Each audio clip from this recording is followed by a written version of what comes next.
ಶ್ರೀ ಗುರುಭ್ಯೋ ನಮಃ. ಮಧ್ವವಿಜಯದ 8ನೇ ಭಾಗವನ್ನು ಈಗ ನೋಡಬೇಕು. ಮೊದಲಿನ 2 ಸರ್ಗಗಳಲ್ಲಿ, ಮೊದಲಿನ 1ನೇ ಸರ್ಗದಲ್ಲಿ ಹನುಮ ಮತ್ತು ಭೀಮ ಈ 2 ಅವತಾರಗಳನ್ನು ಪಂಡಿತಾಚಾರ್ಯರು ಚಿತ್ರಣ ಮಾಡ್ತಾರೆ.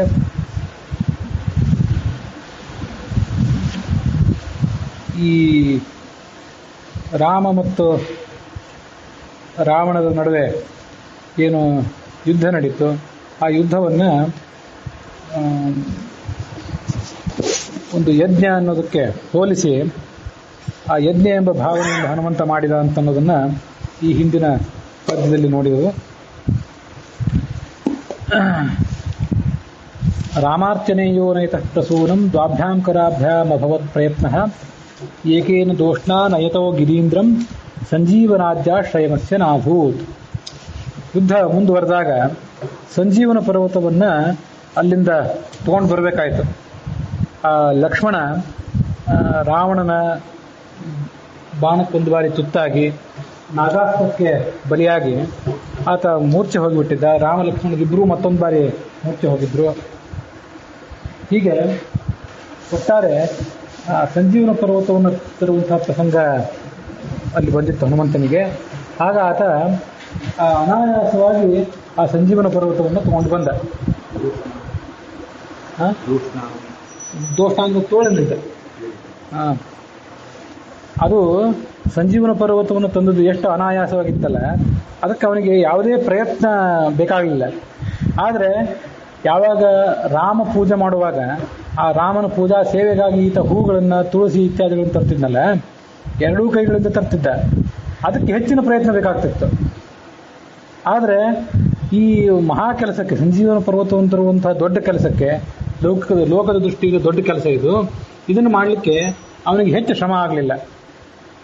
ರಾಮಾರ್ಚನ ಅಂದರೆ ರಾಮನ ಪೂಜೆ, ಅದರಲ್ಲಿ ಪ್ರಸೂನ ಅಂದರೆ ಹೂವು, ಅದರಿಂದ 2 ಕೈಗಳಿಂದ ತರುವಾಗ ಏನು ಪ್ರಯತ್ನ ಆಯ್ತಲ್ಲ, ಆ ಪ್ರಯತ್ನ ಒಂದೇ ತೋಳಿನಿಂದ ಸಂಜೀವನ ಪರ್ವತವನ್ನು ತರುವಾಗಲೂ ಅವನಿಗೆ ಆಗಲಿಲ್ಲ. ಯಾಕೆಂದರೆ ಸಂಜೀವನ ಪರ್ವತ ತರುವಾಗ ಹೆಚ್ಚು ಆತ ಜಾಗರೂಕತೆ ವಹಿಸಬೇಕಾಗಿಲ್ಲ.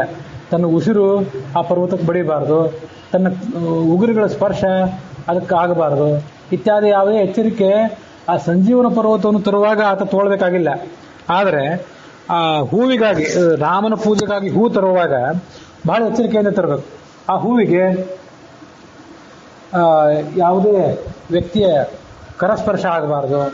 ಭಗವಂತನಿಗೆ ಮೀಸಲಾದಂಥ ಹೂವದು, ಅದಕ್ಕೆ ಕರಸ್ಪರ್ಶ ಆಗಬಾರ್ದು, ಉಗುರಿನ ಸ್ಪರ್ಶ ಆಗಬಾರ್ದು, ಉಸಿರು ಬಡಿಬಾರ್ದು. ಇಂಥದ್ದೆಲ್ಲ ಎಚ್ಚರಿಕೆಯನ್ನು ಅಲ್ಲಿ ತಗೊಳ್ಬೇಕಾಗ್ತದೆ. ಹಾಗಾಗಿ ಆ ಹೂವು ತರುವಾಗ ಹೆಚ್ಚು ಪ್ರಯತ್ನ ಆಯಿತು. ಅದು 2 ಕೈಗಳಿಂದ ತರ್ತಿದ್ದ, ಅಸಡ್ಡೆ ಮಾಡ್ತಿರ್ಲಿಲ್ಲ. ಅಲ್ಲಿ ಈ ಸಂಜೀವನ ಪರ್ವತವನ್ನು ತರಲಿಕ್ಕೆ ಅವನಿಗೆ ಯಾವುದೇ ಶ್ರಮ ಆಗಲಿಲ್ಲ ಅಂತ ಹೀಗೆ ಪಂಡಿತಾಚಾರ್ಯರು ಅವನ ಶ್ರದ್ಧೆಯನ್ನು ವರ್ಣನೆ ಮಾಡ್ತಾರೆ. ಆ ಹನುಮಂತ ಎಷ್ಟು ಶ್ರದ್ಧೆಯಿಂದ ಆ ಕೆಲಸಗಳನ್ನು ಮಾಡ್ತಿದ್ದ ಅನ್ನೋದನ್ನು ಇಲ್ಲಿ ತೋರಿಸ್ತಾರೆ.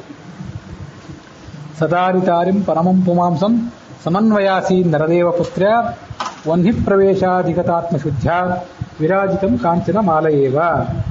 ಮುಂದೆ ಈ ರಾವಣ ಯುದ್ಧ ಎಲ್ಲ ನಡೆಯಿತು. ಕುಂಭಕರ್ಣ ರಾವಣ ಇಬ್ಬರೂ ಕೂಡ ರಾಮನ ಬಾಣಕ್ಕೆ ತುತ್ತಾದರು. ವಿಭೀಷಣನಿಗೆ ಪಟ್ಟಾಭಿಷೇಕ ನಡೆಯಿತು. ಅದಕ್ಕಿಂತ ಮೊದಲು ಸೀತೆ ಅಗ್ನಿ ಪ್ರವೇಶ ಮಾಡಿ ತನ್ನ ಶುದ್ಧಿಯನ್ನು ಜಗತ್ತಿಗೆ ಸಾಬೀತುಪಡಿಸಿದ್ಲು. ಬಂಗಾರದ ಒಂದು ಆಭರಣವನ್ನು, ಬಂಗಾರದ ಒಂದು ಸರವನ್ನು, ಮಾಲೆಯನ್ನು ಬೆಂಕಿಗೆ ಹಾಕಿ ಅದರ ಶುದ್ಧಿಯನ್ನು ಹೇಗೆ ತಿಳ್ಕೊತಾರೋ ಅದರಂತೆ ಸೀತೆ ತನ್ನನ್ನು ಅಗ್ನಿಗೆ ಒಪ್ಪಿಸಿಕೊಂಡು ತನ್ನ ಶುದ್ಧಿಯನ್ನು ಜಗತ್ತಿಗೆ ಸಾಬೀತುಪಡಿಸಿದ್ಲು. ಅಂಥ ಸೀತೆಯನ್ನು ಕರೆದುಕೊಂಡು ರಾಮ ಅಯೋಧ್ಯೆ ಕಡೆಗೆ ಸಾಗಿದ. ನರದೇವ ಪುತ್ರಿ ಅಂದರೆ, ನರದೇವ ಅಂದರೆ ಜನಕರಾಜ, ಆ ಜನಕರಾಜನ ಪುತ್ರಿ ಸೀತೆ. ವನ್ಹಿ ಪ್ರವೇಶಾಧಿಗತ ಆತ್ಮಶುದ್ಧ, ವನ್ಹಿ ಅಂದರೆ ಅಗ್ನಿ. ಆ ವನ್ಹಿಯಲ್ಲಿ ಪ್ರವೇಶ ಮಾಡಿ ಈ ರಾಮನಿಗೆ ಮತ್ತು ಜಗತ್ತಿಗೆಲ್ಲ ತನ್ನ ಶುದ್ಧಿಯನ್ನು ತೋರಿಸಿದ್ಲು. ರಾಮ ಅವನು ಕರೆದುಕೊಂಡು ಅಯೋಧ್ಯೆ ಕಡೆಗೆ ಸಾಗಿದ. ಹನುಮಂತನು ಕೂಡ ಆತನ ಹಿಂದೆ ಅಯೋಧ್ಯೆ ಕಡೆಗೆ ನಡೆದ. ಶ್ಯಾಮಂ ಸ್ಮಿತಾಸ್ಯಂ ಪೃಥುದೀರ್ಘಹಸ್ತಂ ಸರೋಜನೇತ್ರಂ ಗಜರಾಜಯಾತ್ರಂ ವಪುರ್ಜಗನ್ಮಂಗಲಮೇಶ ದೃಗ್ಭ್ಯಾಂ ಚಿರಾದಯೋಧ್ಯಾಧಿಪತೆ ಸುಷೇವೆ. ಈ ರಾಮನಿಗೆ ಪಟ್ಟಾಭಿಷೇಕ ಆಯಿತು ಅಯೋಧ್ಯದಲ್ಲಿ. ಪಟ್ಟಾಭಿಷೇಕ ಆದಮೇಲೆ ಆ ಅಯೋಧ್ಯ ನಗರದಲ್ಲೇ ಹನುಮಂತ ಉಳಿದವರೆಲ್ಲ ಸುಗ್ರೀವ, ವಿಭೀಷಣ ಮೊದಲಾದವರೆಲ್ಲ ಹೊರಟೋದ್ರು. ಮೇಲಿನ ಮೇಲೆ ಯಾವಾಗಾದರೂ ಬರ್ತಿದ್ರೇನೋ, ಆದರೆ ಈ ಹನುಮಂತ ಮಾತ್ರ ರಾಮನ ಜೊತೆಗೆ ಅಲ್ಲೇ ಉಳ್ಕೊಂಡು ರಾಮನ ಸೇವೆಗಾಗಿ ತನ್ನ ಜೀವನವನ್ನು ಮೀಸಲಾಗಿರಿಸಿದ. ಶ್ಯಾಮ ಅಂದರೆ ನೀಲವರ್ಣದವನು ರಾಮ, ಸ್ಮಿತಾಸ್ಯ ಮುಗುಳು ನಗೆಯಿಂದ ಕೂಡಿದಂಥ ಮುಖ ಇದ್ದವನು, ದೀರ್ಘವಾದಂಥ ಬಲಿಷ್ಠವಾದ ತೋಳುಗಳಿದ್ದವನು, ಹಸ್ತ ಅಂದರೆ ತೋಳು, ಕಮಲದಂತೆ ಕಣ್ಣಿದ್ದವನು, ಗಜರಾಜ ಯಾತ್ರ, ಮತ್ತು ಆನೆಯಂತೆ ನಡಿಗೆ ಇದ್ದವನು, ಗಂಭೀರವಾದ ನಡಿಗೆ ಇದ್ದವನು. ಅಂಥ ರಾಮನ ಜಗನ್ಮಂಗಲವಾದಂಥ ಶರೀರ. ವಪುರ್ಜಗನ್ಮಂಗಲಮೇಶ ದೃಗ್ಭ್ಯಾಂ ಚಿರಾದಯೋಧ್ಯಾಧಿಪತೇ ಶಶೇವೆ. ಅಂಥ ರಾಮನ ದಿವ್ಯವಾದ ಸ್ವರೂಪವನ್ನು ನೋಡ್ತಾ ತನ್ನ ಕಣ್ಗಳಿಂದ ಅದನ್ನು ಆರಾಧನೆ ಮಾಡ್ತಾ ಆ ಅಯೋಧ್ಯ ನಗರದಲ್ಲೇ ಆತ ಉಳಿದುಕೊಂಡ.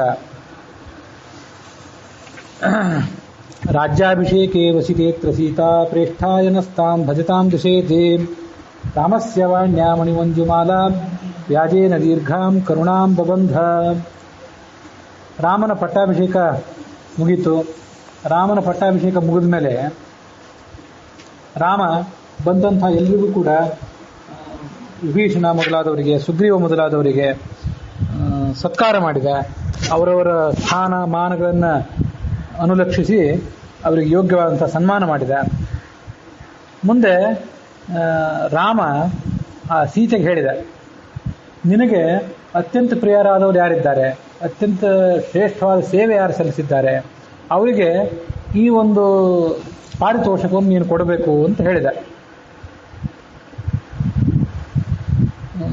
ಮಣಿಯಿಂದ ಕೂಡಿದಂಥ, ಮುತ್ತುಗಳಿಂದ ಕೂಡಿದಂಥ ಒಂದು ಚಂದ್ರನಂತೆ ಹೊಳೆಯುವ ಹಾರವನ್ನು ತನ್ನ ಕಂಠದಿಂದ ತೆಗೆದು ಆ ಸೀತೆ ಕೊಟ್ಲು. ಸೀತಾಯೈ ಪ್ರದದೌ ರಾಮ ಚಂದ್ರ ರಶ್ಮಿ ಸಮಪ್ರಭಂ ಅವಮುಚ್ಚ ಆತ್ಮನಃ ಕಂಠಾತ್ ಹಾರಂ ಜನಕನಂದಿನಿ ಅವೈಕ್ಷತ ಹರೀನ್ ಸರ್ವಾನ್ ಭರ್ತಾರಂತ ಮುಹುರ್ಮುಹು. ಯಾರಿಗೆ ಕೊಡಬೇಕು ಅಂತ ನಿನಗೆ ಅಪೇಕ್ಷೆ ಇದೆ ಅವ್ರಿಗೆ ಕೊಡು ಅಂತ ಒಂದು ಪಾರಿತೋಷಕವನ್ನು ಅಂತ ರಾಮ ಹೇಳಿದ. ಆಕೆ ತನ್ನ ಕಂಠದಲ್ಲಿದ್ದದನ್ನು ಹೊರಗೆ ತೆಗೆದ್ಲು.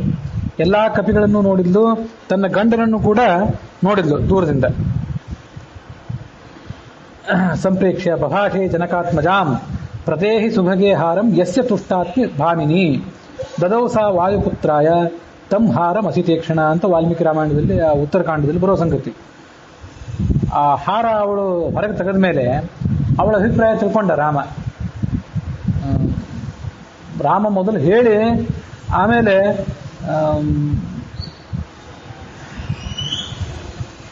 ಆಕೆ ಆ ಹಾರವನ್ನು ಕೊಟ್ಲು. ರಾಮ ತನ್ನ ಕಂಠದಿಂದ ಅದನ್ನು ತೆಗೆದ ಅಂತ ಕಾಣಿಸ್ತದೆ.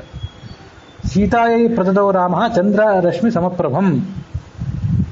ತನ್ನ ಕಂಠದಲ್ಲಿದ್ದದನ್ನೇ ಅವನು ತೆಗೆದ, ಅದನ್ನು ಆಕೆ ಸ್ವೀಕಾರ ಮಾಡಿದ್ಲು. ನನಗೆ ಹಿಂದೆ ವಾಲ್ಮೀಕಿ ರಾಮಾಯಣದಲ್ಲಿ ಏನು ಹೇಳಿದ್ದೆ ಅಂತ ನೆನಪಿಲ್ಲ. ಪ್ರಾಯ ರಾಮ ತನ್ನ ಕಂಠದಲ್ಲಿದ್ದದನ್ನೇ ತೆಗೆದಿದ್ದ. ತನ್ನ ಕಂಠದಲ್ಲಿದ್ದದನ್ನು ಸೀತೆ ಕೊಟ್ಟ. ಆಕೆ ಸೀತೆಯನ್ನು ಕೈಯಲ್ಲಿ ಹಿಡಿದ್ಲು.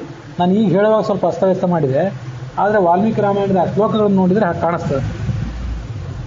ತನ್ನ ಕಂಠದಿಂದ ಆತ ಹೊರಗೆ ತೆಗೆದು ಸೀತೆ ಕೊಟ್ಟ. ಸೀತೆ ಅದನ್ನು ಕೈಯಲ್ಲಿ ಹಿಡ್ಕೊಂಡು ಆ ಕಪಿಗಳನ್ನೆಲ್ಲ ನೋಡಿದ್ಲು. ನಿನಗೆ ಯಾರಿಗೆ ಕೊಡಬೇಕು ಅಂತ ಅನಿಸಿದೆ, ಯಾರು ನಿನಗೆ ಹೆಚ್ಚಿನ ಸೇವೆಯನ್ನು ಸಲ್ಲಿಸಿದ್ದಾರೆ ಅವಳಿಗೆ ಕೊಡು, ಆ ವ್ಯಕ್ತಿಗೆ ಇದನ್ನು ಕೊಡು ಅಂತ ರಾಮ ಹೇಳಿದ. ಆಕೆ ಅದನ್ನು ವಾಯುಪುತ್ರನಿಗೆ ಕೊಟ್ಲು, ಅನುಗ್ರಹ ಮಾಡಿದ್ಲು. ರಾಜ್ಯಾಭಿಷೇಕ ಅವಸಿತ ಅಂದರೆ ಅವಸಾನ ಆದಮೇಲೆ, ಪ್ರೇಷ್ಠ ಅಂದರೆ ಅತ್ಯಂತ ಪ್ರೀತಿ ಪಾತ್ರನಾದವನು, ಅವನಿಗೆ ಕೊಡು. ರಾಮಸ್ಯ ವಾಣ್ಯ, ರಾಮನ ಮಾತನ್ನು ಕೇಳಿ, ಮಣಿ ಮಂಜುಮಾಲಾ ವ್ಯಾಜೇನ, ಮಣಿಯ ಅತ್ಯಂತ ಸುಂದರವಾದಂಥ ಮಾಲೆ, ಅದನ್ನು ಆಕೆ ಹನುಮಂತನಿಗೆ ತೊಡಿಸಿದ್ಲು. ಹನುಮಂತನಿಗೆ ತೊಡಿಸೋದು ಅಂದರೆ ಕರುಣೆಯನ್ನೇ ತೊಡಿಸಿದಂಗಾಯಿತು.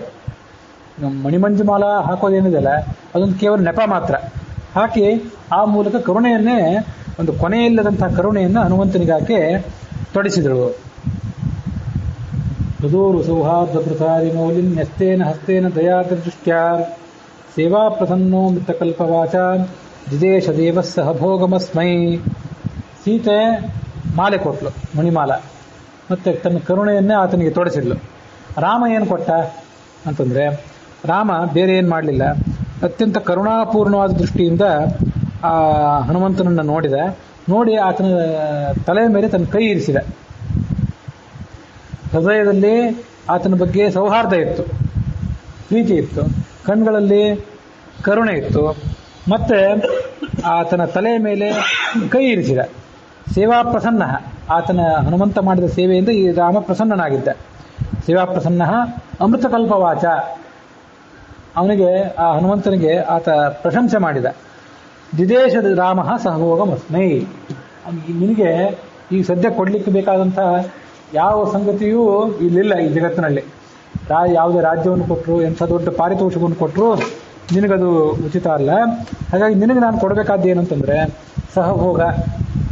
ಅಂದರೆ ಮುಕ್ತರಾದಂಥ ಜೀವರು ತಮ್ಮ ತಮ್ಮ ಯೋಗ್ಯತಾನುಸಾರವಾದಂಥ ಮುಕ್ತಿಯನ್ನು ಪಡ್ಕೋತಾರಲ್ಲ, ಅದರಲ್ಲಿ ಜೀವೋತ್ತಮನಾದಂಥ ಮುಖ್ಯ ಪ್ರಾಣ ಮುಂದೆ ಬ್ರಹ್ಮನಾಗಿ ಆ ಭಗವಂತನ ಸಹಭೋಗವನ್ನು ಪಡ್ಕೋತಾನೆ. ಹೀಗೆ ಆ ಜೀವರು ಪಡ್ಕೊಳ್ಬಹುದಾದಂಥ ಅತ್ಯಂತ ಶ್ರೇಷ್ಠವಾದ ಆನಂದದ ಒಂದು ತಾರತಮ್ಯ, ಅದು ಆನಂದದ ತರಗತಿ. ಅದನ್ನು ಆ ರಾಮ ಅವನಿಗೆ ಕೊಟ್ಟ. ಅದೇ ಅವನಿಗೆ ಯೋಗ್ಯವಾದದ್ದು. ಅಂದರೆ ಹೃದಯದಿಂದ. ಅಧಿಮೌಲಿನ್ಯಸ್ತೇನ, ಅಧಿಮೌಲಿಯಿಂದ ಹನುಮಂತನ ತಲೆಯ ಮೇಲೆ ಕೈಯನ್ನಿಟ್ಟ. ಹಸ್ತೇನ ದಯಾರ್ದ್ರ ದೃಷ್ಟ್ಯ, ದೃಷ್ಟಿ ರಾಮನ ಕಣ್ಣುಗಳಲ್ಲಿ ಆ ಹನುಮಂತನ ಬಗ್ಗೆ ಕರುಣೆ ಇತ್ತು. ಮತ್ತೆ ಅಮೃತವನ್ನೇ ಸುರಿಸುವಂಥ ಮೃದುವಾದ ಮಾತು, ಆ ಮಾತಿನ ಮೂಲಕ ಅವನಿಗೆ ಸಹಭೋಗವನ್ನು ಕೊಟ್ಟ. ಪ್ರೇಷ್ಠೋ ನರಾಮಸ್ಯ ಬಭೂವ ತಸ್ಮಾನ್ ನರಾಮ ರಾಜ್ಯೇ ಸುಲಭಂಚ ಕಿಂಚಿತ್ ತತ್ಪಾದ ಸೇವಾ ರತಿರೇಶನೈಚ್ಛ ತಥಾಪಿ ಭೋಗಾನ್ ಅನುಸಾ ವಿರಕ್ತಿ. ಅವನಿಗೆ ಹನುಮಂತನಿಗೆ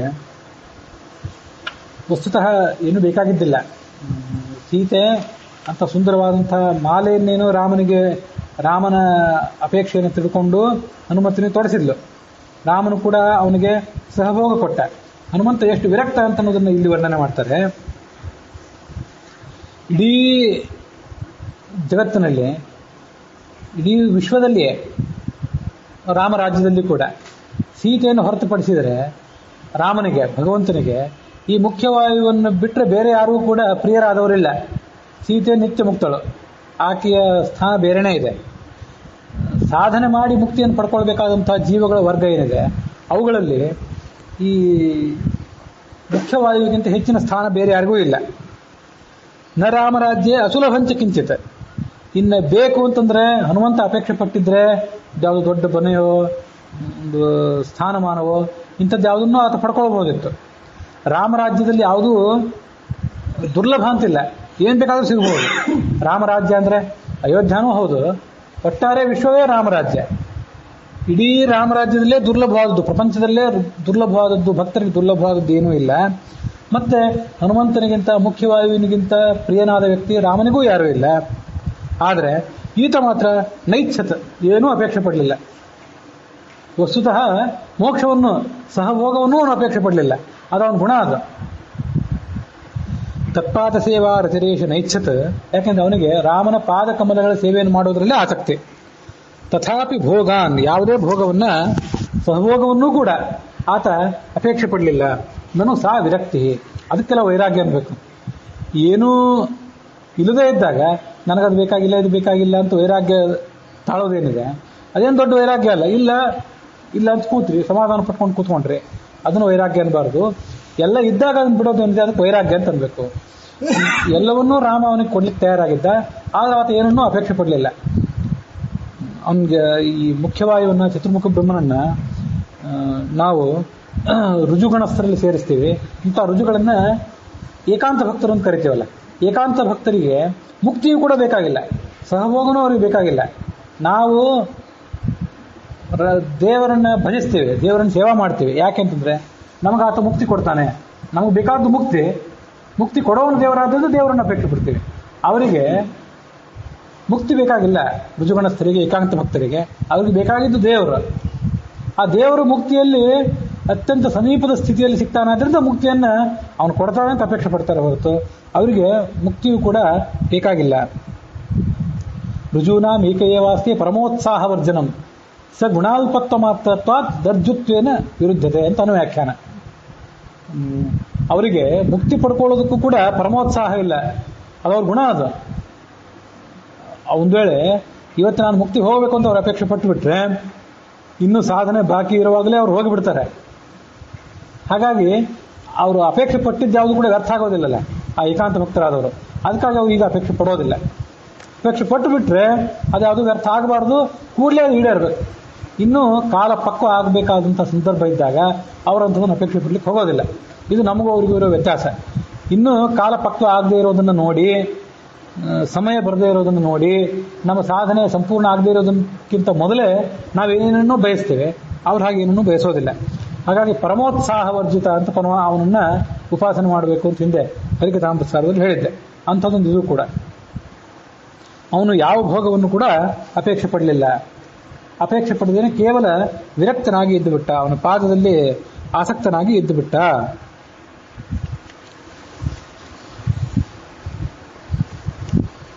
ಅಲ್ಲಿ ಪ್ರೇಷ್ಠೋನ ರಾಮಸ್ಯ, ಪ್ರೇಷ್ಠ ಅಂತ ಪುಲ್ಲಿಂಗ ಇದೆ.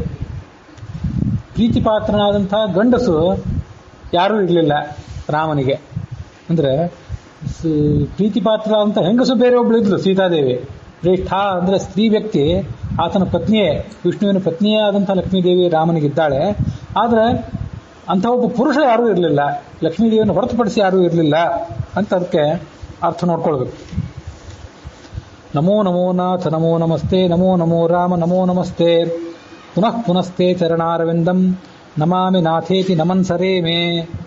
ಅವನು ಕೇವಲ ಭಗವಂತನ ನಮಸ್ಕಾರ ಮಾಡ್ತಾನೆ ಇದ್ದ. ನಮಸ್ಕಾರ ಮಾಡ್ತಾ ಮಾಡ್ತಾನೆ ಆತನಲ್ಲಿ ಆಸಕ್ತನಾಗಿ ಇದ್ದುಬಿಟ್ಟ. ನಮೋ ನಮೋ ನಾಥ, ಒಡೆಯ. ನಾಥ ಅಂದ್ರೆ ಒಡೆಯನೇ. ರಾಮ ಅದಕ್ಕೆ ಅರ್ಥ ಗೊತ್ತಿದೆ. ನಮೋ ನಮಸ್ತೆ. ಪುನಃ ಪುನಸ್ತೆ ಚರಣಾರವಿಂದಂ ನಮಾಮಿ, ಮತ್ತೆ ಮತ್ತೆ ನಿನ್ನ ಪಾದಕಮಲಗಳಿಗೆ ನಾನು ನಮಸ್ಕಾರ ಮಾಡ್ತೇನೆ. ನಮಾಮಿ ನಾಥೇತಿ ನಮನ್ಸ ರೇಮೆ. ಈ ನಮಸ್ಕಾರ ಮಾಡ್ತಾನೆ ಆತ ಸಂತುಷ್ಟನಾಗಿದ್ದುಬಿಟ್ಟ. ಅವನಿಗೆ ಬೇರೆ ಯಾವುದನ್ನು ಅಪೇಕ್ಷೆ ಪಡಬೇಕು ಅಂತ ಅನಿಸಲೇ ಇಲ್ಲ. ಈ ವಾಯುಸ್ಥಿತಿ ಹೇಗೆ ಮಂತ್ರತುಲ್ಯವೋ ಹಾಗೆ ಮಧ್ವವಿಜಯ ಕೂಡ ಮಂತ್ರತುಲ್ಯನೇ. ಅದರ ಕೆಲವು ಸರ್ಗಗಳು, ಒಟ್ಟಾರೆ ಮಧ್ವವಿಜಯ, ಇದೆಲ್ಲವೂ ಕೂಡ ನಾನಾ ಥರದ ಅಪೇಕ್ಷೆಗಳನ್ನು ಈಡೇರಿಸೋದು ಅನ್ನೋದು ಎಲ್ಲ ಎಷ್ಟೋ ಜನರಿಗೆ ಅನುಭವಿಸಿದ್ದಾಗಿದೆ. ಅದರಲ್ಲೂ ಇಂಥ ಕೆಲವು ಶ್ಲೋಕಗಳೇನಿವೆ, ನಮಸ್ಕಾರವನ್ನು ವಿಶೇಷವಾಗಿ ಭಗವಂತನಿಗೆ ಮಾಡುವಂಥ ಶ್ಲೋಕಗಳು, ಇವು ಹೆಚ್ಚು ಅದರಲ್ಲಿ ಪ್ರಭಾವಶಾಲಿ ಅಂತ ಅದನ್ನು ನಾವು ಗಮನದಲ್ಲಿಟ್ಕೊಂಡಿರ್ಬೇಕು. ಕಿಂವರ್ಣಯಾಮ ಪರಮಂ ಪ್ರಸಾದಂ ಸೀತಾಪತೇಸ್ತತ್ರ ಹರಿಪ್ರಬರ್ಹೆ ಮುಂಜನ್ಮಹೀಂ ನಿತ್ಯ ನಿಷೇವಣಾರ್ಥಂ ಸ್ವಾತ್ಮಾನಮೇವೈಷ ದದೌ ಯದಸ್ಮೈ. ನಾವು ಈ ರಾಮ ಹನುಮಂತನ ಬಗ್ಗೆ ಏನು ಅನುಗ್ರಹ ಮಾಡಿದ, ಎಷ್ಟು ಅನುಗ್ರಹ ಮಾಡಿದ ಅಂತ ಅನ್ನೋದನ್ನು ನಾವೇನು ವರ್ಣನೆ ಮಾಡಲಿಕ್ಕೆ ಸಾಧ್ಯ? ಕಿಂ ವರ್ಣಯಾಮಃ, ನಾವೇನು ವರ್ಣನೆ ಮಾಡೋದು? ವರ್ಣಯಾಮಃ ಅನ್ನೋದು ಬಹುವಚನ. ಪಂಡಿತಾಚಾರ್ಯ ಹೇಳ್ತಾರೆ, ಅವರು ಒಬ್ಬರಾದ್ರಿಂದ ಕಿಂ ವರ್ಣಯಾಮಿ ಅನ್ಬೇಕಾಗಿತ್ತು, ಕಿಂ ವರ್ಣಯಾಮಿ ಪರಮಂ ಪ್ರಸಾದಂ ಅನ್ಬೇಕಾಗಿತ್ತು. ವರ್ಣಯಾಮಃ ಅಂತ ಬಹುವಚನ ಯಾಕೆ ಹೇಳಿದ್ರಂದ್ರೆ, ನಾನು ನನ್ನಂಥವ್ರು ಎಷ್ಟೋ ಜನ ಪಂಡಿತರು ಎಲ್ಲ ಸೇರಿಸಿದ್ರು ಹನುಮಂತನಿಗೆ ರಾಮ ಮಾಡಿದಂಥ ಅನುಗ್ರಹವನ್ನು ವರ್ಣನೆ ಮಾಡಲಿಕ್ಕೆ ಆಗೋದಿಲ್ಲ. ಪರಮಪ್ರಸಾದ ಅದು. ಸೀತಾಪತೇ ತತ್ರ ಹರಿಪ್ರಬರ್ಹೆ. ಹರಿಪ್ರಬರ್ಹ ಅಂದರೆ, ಹರಿ ಅಂದರೆ ಕಪೀಶನಾದಂಥ ಹನುಮಂತನ ಬಗ್ಗೆ ಆತ ಮಾಡಿದ ಅನುಗ್ರಹ. ಯಾಕಂದ್ರೆ ರಾಮ ಈ ಭೂಲೋಕವನ್ನು ಬಿಟ್ಟು ಹೋಗುವಾಗ, ಅವತಾರ ಪರಿಸಮಾಪ್ತಿ ಮಾಡುವಾಗ, ಮಹಿ ಅಂದರೆ ಭೂಮಿ, ಅದನ್ನು ಬಿಟ್ಟು ಹೋಗುವಾಗ ಆ ಹನುಮಂತ ಇನ್ನೂ ಕೆಲವು ಕಾಲ ಕಲ್ಪ ಮುಗಿಯೋ ತನಕ ಅಲ್ಲೇ ಇರಬೇಕಲ್ಲ. ಆತ ಕಲ್ಪ ಜೀವಿ, ಚಿರಂಜೀವಿ. ಆದ್ದರಿಂದ ಆ ಹನುಮಂತ ಕಿಂಪುರುಷ ಖಂಡದಲ್ಲಿ ಇದ್ದು ಈ ರಾಮನನ್ನು ನಾವು ಉಪಾಸನೆ ಮಾಡಬೇಕು. ರಾಮನನ್ನು ಉಪಾಸನೆ ಮಾಡಬೇಕಾದ್ರೆ ಆ ರಾಮನ ಒಂದು ರೂಪ ಯಾವತ್ತೂ ಹನುಮಂತನ ಜೊತೆಗೆ ಇರಬೇಕಾಗಿತ್ತು. ಅದಕ್ಕಾಗಿ ತನ್ನ ಒಂದು ರೂಪವನ್ನು ಇಲ್ಲಿ ಇಟ್ಟ ಆ ಕಿಂಪುರುಷ ಖಂಡದಲ್ಲಿ. ಅದು ಆ ಭಾಗವತದ ಪಂಚಮ ಸ್ಕಂದದಲ್ಲೂ ಕೂಡ ಇದೆ, ಅಲ್ಲಿ ಹಿಂದೆ ನಾನು ಅದನ್ನು ಹೇಳಿದ್ದೆ. ಹಾಗಾಗಿ ಭಗವಂತ ಮೂಲ ರೂಪದ ಜೊತೆಗೆ ಹೋಗಿಬಿಟ್ಟ, ರಾಮಾವತಾರವನ್ನು ಪರಿಸಮಾಪ್ತಿ ಮಾಡಿದ. ಪರಿಸಮಾಪ್ತಿ ಮಾಡಿದ ಮೇಲೆ ಜನಸಾಮಾನ್ಯರ ಕಣ್ಣಿಗೆ ಆತ ರಾಮನ ಆಕಾರದಿಂದ ಕಾಣಲಿಲ್ಲ. ಆದರೆ ಹನುಮಂತನಿಗೆ ಮಾತ್ರ ಪೂಜಾದ ಸಲುವಾಗಿ ತನ್ನ ಒಂದು ಸ್ವರೂಪವನ್ನು ಅಲ್ಲಿ ಇಟ್ಟು ಹೋಗಿದ್ದ. ನಿತ್ಯ ನಿಷೇವಣಾರ್ಥಂ, ನಿತ್ಯ ಪೂಜಾಗಾಗಿ ಸ್ವಾತ್ಮಾನಮೇವ, ತನ್ನನ್ನೇ ಅಲ್ಲಿ ಕೊಟ್ಟುಕೊಂಡ. ಉಳಿದವರಾಗಿದ್ದ ಒಂದು ವಿಗ್ರಹ ಕೊಟ್ಟು ಹೋಗ್ತಿದ್ರು, ಯಾವ ವಿಗ್ರಹವೂ ಬೇಕಾಗಿಲ್ಲ, ತಾನೇ ಆ ಕಿಂಪುರುಷ ಖಂಡದಲ್ಲಿ ಆ ಹನುಮಂತನ ಜೊತೆಗೆ ಇದ್ದು ಬಿಟ್ಟ. ಏಕೇನ ರೂಪೇಣ ಭೂಮೌ ಸ್ಥಿತವಾನಿತಿ ಭಾವ, ಚಲಾರಿ ವ್ಯಾಖ್ಯಾನ. ಒಂದು ರೂಪದಿಂದ ಆ ಭೂಮಿಯಲ್ಲಿ ಕಿಂಪುರುಷ ಖಂಡದಲ್ಲಿ ಇದ್ದ. ಸ್ವಾನಂದ ಹೇತೌ ಭಜತಾಂ ಜನಾನಾಂ ಮಗ್ನಃ ಸದಾ ರಾಮ ಕಥಾ ಸುಧಾಯಾಂ ಅಸಾವಿಧಾನೀಂ ಚ ನಿಷೇವಮಾಣೋ ರಾಮಂ ಪತಿಂ ಕಿಂ ಪುರುಷೇ ಕಿಲಾಸ್ತೆ. ಇವತ್ತಿಗೂ ಕೂಡ ಆತ ಕಿಂಪುರುಷ ಖಂಡದಲ್ಲಿದ್ದಾನೆ. ಅಸೌ ಇದಾನಿ, ಇವತ್ತಿಗೂ ಕೂಡ ಏನು ಮಾಡ್ತಿದ್ದಾನೆ? ರಾಮಂ ನಿಷೇವಮಾನಃ, ರಾಮನನ್ನ ಆತ ಸೇವಾ ಮಾಡಿಕೊಂಡು, ಆ ರೂಪದ ರಾಮ ಒಂದು ರೂಪದಿಂದ ಅಲ್ಲಿದ್ದಾನಲ್ಲ, ಅವನು ಸೇವಾ ಮಾಡಿಕೊಂಡು ಆತನ ಗುಣಗಾನ ಮಾಡ್ತಾ ಅಲ್ಲಿ ಆತ ಇದ್ದಾನೆ. ಮತ್ತು ರಾಮನ ಕಥಾ ಅನ್ನುವಂಥ ಒಂದು ಅಮೃತ ಇದೆಯಲ್ಲ, ಆ ಅಮೃತದಲ್ಲಿ ಆತ ಯಾವತ್ತೂ ಮಗ್ನನಾಗಿರ್ತಾನೆ. ಅದೆಂಥದ್ದು ರಾಮನ ಕಥಾ? ಸ್ವಾನಂದ ಹೇದವು ಭಜತಾಂ ಜನಾನ. ರಾಮನ ಕಥೆಯನ್ನು ಯಾರು ಕೇಳ್ತಾರೆ ಅವರಿಗೆ ಲೌಕಿಕ ಫಲ ಬಿಟ್ಟು ಬಿಡ್ರೆ ಅತ್ಯಂತ ಶ್ರೇಷ್ಠವಾದಂಥ ಮೋಕ್ಷ ಫಲವನ್ನೇ ಕರುಣಿಸುವಂಥದ್ದು. ಅಂಥ ಸ್ವಾನಂದ ಅಂದರೆ ಸ್ವರೂಪಾನಂದ, ಅದನ್ನು ಕೊಡುವಂಥ ರಾಮನ ಕಥಾದಲ್ಲಿ ಈತ ಮಗ್ನನಾಗಿದ್ದು ಕಿಂಪುರುಷ ಖಂಡದಲ್ಲಿ ಇವತ್ತಿಗೂ ಕೂಡ ಇದ್ದಾನೆ. ಆಸ್ತೆ ಕಿಲ, ಇದ್ದಾನಷ್ಟೇ ಅಂದರೆ ಇದು ವಾಲ್ಮೀಕಿ ರಾಮಾಯಣ, ಭಾಗವತ ಇತ್ಯಾದಿ ಗ್ರಂಥಗಳ ಮಹತ್ವವನ್ನು ತೋರಿಸ್ತದೆ. ಆವತ್ತು ಆ ರಾಮ ಅಲ್ಲಿದ್ದಾನೆ, ರಾಮನನ್ನು ಆತ ಒಂದು ಮಂತ್ರದಿಂದ ಉಪಾಸನೆ ಮಾಡ್ತಿರ್ತಾನೆ ಅನ್ನೋದನ್ನೆಲ್ಲ ಹೇಳಿದ್ದೆ. ಆ ಮಂತ್ರವನ್ನು ಇನ್ನೊಂದು ಬಾರಿ ಈಗ ಇಲ್ಲಿ ನೆನಪು ಮಾಡ್ಕೋಬೇಕಷ್ಟೆ. ನಮೋ ನಮೋ ಭಗವತೆ, ಯಾಕಂದ್ರೆ ಈ ಮಂತ್ರ ಆ ಹನುಮಂತ ಅಲ್ಲಿ ಉಚ್ಚಾರ ಮಾಡಿದ್ದು, ಈ ಮಂತ್ರದ ಮೂಲಕ ರಾಮನನ್ನು ಸ್ತೋತ್ರ ಮಾಡ್ತಿರ್ತಾನೆ ಅಂತ ಬಂದದ್ದು ಅಂಥದ್ದೊಂದು ವಿಶಿಷ್ಟವಾದ ಮಂತ್ರ. ನಮೋ ನಮೋ ಭಗವತೆ ಉತ್ತಮ ಶ್ಲೋಕಾಯ, ಯಾರ ಕೀರ್ತಿ ಯಾರ ಪ್ರಶಂಸೆ ಏನಿದೆ ಬಹಳ ಶ್ರೇಷ್ಠವಾದ್ದು. ಉತ್ತಮ ಶ್ಲೋಕಾಯ ನಮ್ಮ ಆರ್ಯ ಲಕ್ಷಣ ಶೀಲವ್ರತಾಯ, ಆರ್ಯರು ಅಂದರೆ ಹಿರಿಯರಾದಂಥ ವ್ಯಕ್ತಿಗಳು ಹೇಗೆ ಬದುಕಬೇಕು ಅಂತನ್ನೋದನ್ನ ಆಡಳಿತಗಾರರು, ಹಿರಿಯರಾದವರು, ಅದರಲ್ಲೂ ಹಿರಿಯ ಅಣ್ಣ, ತಂದೆ, ಗಂಡ ಹೇಗೆ ಬದುಕಬೇಕು ಅಂತನ್ನೋದನ್ನ ತಾನು ನಡೆದು ತೋರಿಸಿದವನು. ನಮೋ ನಮೋ ಭಗವತೆ ಉತ್ತಮ ಶ್ಲೋಕಾಯ ನಮ್ಮ ಆರ್ಯ ಲಕ್ಷಣ ಶೀಲವ್ರತಾಯ ನಮ್ಮ ಉಪಶ್ರಿತಾತ್ಮನೆ. ಎಲ್ಲ ಜೀವರು ಕೂಡ ಆತನನ್ನು ಅವಲಂಬಿಸಿಕೊಂಡಿರ್ತಾರೆ. ನಮ್ಮ ಉಪಾಸಿತ ಲೋಕಾಯ, 14 ಲೋಕಗಳು ಕೂಡ ಆತನನ್ನು ಉಪಾಸನೆ ಮಾಡ್ತವೆ. ನಮ ಸಾಧುವಾದ ನಿಕರ್ಷಣಾಯ, ಭಕ್ತರು ಅನ್ನೋದನ್ನ ಹೇಗೆ ತಿಳ್ಕೋಬೇಕು ಒಬ್ಬ ವ್ಯಕ್ತಿಯನ್ನು ಅಂತಂದ್ರೆ, ಆತ ಭಗವಂತನಲ್ಲಿ ನಿಜವಾದ ಭಕ್ತಿಯನ್ನು ಮಾಡಿದ್ದಾನ, ಆ ಭಕ್ತಿಯನ್ನು ಮಾಡಿದ್ರೆ ಅವನನ್ನ ಭಕ್ತ ಅಂತ ಅನ್ಬೇಕು, ಸಜ್ಜನ ಅಂತ ಅನ್ಬೇಕು. ಇಲ್ಲದೆ ಹೇಳಿದ್ರೆ ಪ್ರಾಮಾಣಿಕನಾದರೂ ಪರೋಪಕಾರಿ ಆದರೂ ಕೂಡ ಆತ ಸಜ್ಜನ ಅಲ್ಲ. ಸಾಧುವಾದ ನಿಕರ್ಷಣ, ಸಾಣೇಕಲ್ಲು. ಭಕ್ತ ಸಜ್ಜನ ಅನ್ನೋದಕ್ಕೆ ಆತ ಒಂದು ಸಾಣೇಕಲ್ಲು. ಅದನ್ನು ಭಾಗವತ ಅನೇಕ ಸರಿ ಹೇಳಿದೆ. ಧರ್ಮ ಸ್ವನುಷ್ಠಿತ ಪುಂಸಾಂ ವಿಶ್ವಕ್ಸೇನ ಕಥಾರತಿಂ ನೋತ್ಪಾದಯೇ ಜದಿರತಿಂ ಶ್ರಮ ಏವ ಹಿ ಕೇವಲಂ. ಕಷ್ಟಪಟ್ಟು ಧರ್ಮಾಚರಣೆ ಮಾಡ್ತೀರಿ, ಬೆಳಗ್ಗೆ ಹೇಳ್ತೀರಿ, ಸಾಯಂಕಾಲದ ತನಕ ತೀರಾ ಉಪವಾಸ, ವ್ರತ, ಪಾರಾಯಣ ಇತ್ಯಾದಿಗಳ ಮೂಲಕ ಶರೀರವನ್ನು ದಂಡನೆ ಮಾಡ್ತೀರಿ. ಧರ್ಮ ಸ್ವನುಷ್ಠಿತ ಪುಂಸಾಂ. ಆದರೆ ಭಗವಂತನ ಕಥೆಯನ್ನು ಕೇಳಬೇಕು, ತತ್ವಜ್ಞಾನವನ್ನು ಪಡ್ಕೊಳ್ಬೇಕು ಅಂತ ನಿಮಗೆ ಆಸಕ್ತಿ ಬರಲಿಲ್ಲ. ವಿಶ್ವಕ್ಸೇನ ಕಥಾರತಿಂ ನೋತ್ಪಾದಯೇ ಜತಿರತಿಂ. ಭಗವಂತನ ಕಥೆಯಲ್ಲಿ ತತ್ವಜ್ಞಾನದಲ್ಲಿ ಆಸಕ್ತಿ ಬರದೇ ಹೋದರೆ ಶ್ರಮ ಏವ ಹಿ ಕೇವಲಂ. ಆ ಧರ್ಮ ಎಲ್ಲ ಸುಮ್ಮನೆ ವ್ಯಾಯಾಮ ಮಾಡಿದಂತೆ ಕಿಲೋಮೀಟರ್ ಗಟ್ಟಲೆ ವಾಕಿಂಗ್ ಮಾಡಿದಂತೆ, ಮೈ ನುಗ್ಗಾಗ್ತದಷ್ಟೇ. ಇನ್ನು ಹೊರಟಾದ ಭಾಷೆಯಲ್ಲಿ ಹೇಳಬೇಕು ಅಂದ್ರೆ ಮೈ ನುಗ್ಗಾಯಿತು, ಫಲ ಬರಲಿಲ್ಲ ಅಂದಂಗೆ. ಮತ್ತೊಂದು ಕಡೆ ಭಾಗವತ ಹೇಳ್ತದೆ, ಕಿಂ ಸ್ಯಾದ್ ವರ್ಣಾಶ್ರಮಾದ ಆಚಾರೈ ಕಿಂ ದಾನೈ ಕಿಂ ತಪಶ್ರುತೈ ಸರ್ವಾಘಗ್ನೋತ್ತಮ ಶ್ಲೋಕೆ ನಚೇದ್ ಭಕ್ತಿ ರದೋಕ್ಷತೆ. ಕಿಂ ಸ್ಯಾದ್ ವರ್ಣಾಶ್ರಮಾಚಾರೈ, ಬ್ರಾಹ್ಮಣ ಅಂತ ಅನ್ಸ್ಕೊಂಡಿದ್ದಕ್ಕೆ ಸರಿಯಾಗಿ ಬ್ರಾಹ್ಮಣ ವರ್ಣಕ್ಕೆ ಸಂಬಂಧಪಟ್ಟಂಥ ಕ್ರಿಯೆಗಳನ್ನು ಮಾಡ್ತೀರಿ. ಗೃಹಸ್ಥನೋ, ಬ್ರಹ್ಮಚಾರಿಯೋ, ಸನ್ಯಾಸಿಯೋ, ಅದಕ್ಕೆ ಬೇಕಾದಂಥ ಆಶ್ರಮಕ್ಕೆ ಉಚಿತವಾದಂಥ ಕ್ರಿಯೆಗಳನ್ನೂ ಮಾಡ್ತೀರಿ. ವರ್ಣ ಆಶ್ರಮಾಚಾರೈ ಕಿಂ ದಾನೈ, ಬೇಕಾದಷ್ಟು ದಾನ ಮಾಡ್ತೀರಿ. ಕಿಂ ತಪಶ್ರುತೈ, ಬೇಕಾದಷ್ಟು ತಪಸ್ ಮಾಡ್ತೀರಿ, ಬೇಕಾದಷ್ಟು ಶಾಸ್ತ್ರ ಶ್ರವಣ ಮಾಡಿದ್ದೀರಿ. ಸರ್ವಾಘಗ್ನೋತ್ತಮ ಶ್ಲೋಕೆ, ಎಲ್ಲ ಪಾಪಗಳನ್ನು ನಾಶ ಮಾಡುವಂಥ ಉತ್ತಮ ಶ್ಲೋಕನಾದ ಭಗವಂತನಲ್ಲಿ ನಚೇತ್ ಭಕ್ತಿ ಅಧೋಕ್ಷತೆ. ಭಕ್ತಿ ಇಲ್ಲದೆ ಹೋದರೆ ಈ ನೀವು ಮಾಡಿದ ಧರ್ಮಾಚರಣ, ನೀವು ಮಾಡಿದಂಥ ಧರ್ಮ ಇವೆಲ್ಲವೂ ಕೂಡ ವ್ಯರ್ಥ ಅಂತ ಭಾಗವತದ 2 ಶ್ಲೋಕಗಳು ಅದನ್ನು ಹೇಳಿವೆ. ಹಾಗಾಗಿ ಭಕ್ತ ಸಜ್ಜನ ಅಂತ ಕರೆಸ್ಕೊಳ್ಳಿಕ್ಕೆ ಸಾಣೆಗಲ್ಲೇ ಭಗವಂತ. ನಮ ಸಾಧುವಾದ ನಿಕರ್ಷಣಾಯ, ನಮೋ ಬ್ರಹ್ಮಣ್ಯ ದೇವಾಯ, ಎಲ್ಲ ಬ್ರಾಹ್ಮಣರಿಗೆ ಹಿತನಾದಂಥ ವ್ಯಕ್ತಿ ಆತ. ನಮೋ ಬ್ರಹ್ಮಣ್ಯ ದೇವಾಯ ಮಹಾಪುರುಷಾಯ ಮಹಾರಾಜಾಯ. ಈ ಎಲ್ಲ ಕ್ಷರಪುರುಷ ಅಕ್ಷರ ಪುರುಷ ಇವರಿಬ್ಬರನ್ನು ನಾವೆಲ್ಲ ಅಕ್ಷರ ಪುರುಷರು, ಯಾಕಂದರೆ ಶರೀರ ನಮಗೆ ನಾಶ ಆಗ್ತದೆ. ಲಕ್ಷ್ಮೀದೇವಿ ಶರೀರ ನಾಶ ಆಗೋದಿಲ್ಲ, ಆದ್ದರಿಂದ ಅವಳು ಅಕ್ಷರ ಪುರುಷಳು. ಇವರಿಬ್ಬರನ್ನು ಮೀರಿ ನಿಂತಿದ್ದರಿಂದ ಆತ ಪುರುಷೋತ್ತಮ. ಭಗವದ್ಗೀತಾದ 15ನೇ ಅಧ್ಯಾಯ ಹೇಳೋದು, ಯಸ್ಮಾತ್ ಕ್ಷರಮತೋಹಂ ಅಸ್ಮದ್ ಅಕ್ಷರಾದಪಿ ಚೋತ್ತಮ. ಹಾಗಾಗಿ ಆತ ಪುರುಷೋತ್ತಮ, ಅದನ್ನೇ ಮಹಾಪುರುಷ ಅಂತ ಹೇಳಿದರು. ನಮೋ ಮಹಾಪುರುಷಾಯ ಮಹಾರಾಜಾಯ ನಮಃ ಅಂತ ಆ ಮಂತ್ರ, ಅದು ಭಾಗವತದಲ್ಲಿ ಆ ಪಂಚಮ ಸ್ಕಂದದಲ್ಲಿ ಹನುಮಂತ ಗಾನ ಮಾಡುವಂಥ ಮಂತ್ರ ಅದು. ಆ ಮಂತ್ರವನ್ನು ಗಾನ ಮಾಡ್ತಾ ಇವತ್ತಿಗೂ ಆತ ಕಿಂಪುರುಷ ಖಂಡದಲ್ಲಿ ಸುಖವಾಗಿ ಇದ್ದಾನೆ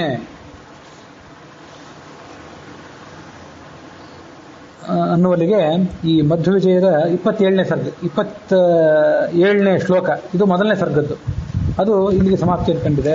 ಮತ್ತು ಇದರ ಜೊತೆಗೆ ಆ ಹನುಮಂತನ ಕಥೆ ಕೂಡ ಸಮಾಪ್ತಿಯನ್ನು ಕಂಡಿದೆ. ಇದರ ಮುಂದೆ ಬರುವಂಥ 28ನೇ ಶ್ಲೋಕ ಏನಿದೆ, ಅಲ್ಲಿಂದ ಭೀಮನ ಕಥಾ ಪ್ರಾರಂಭ.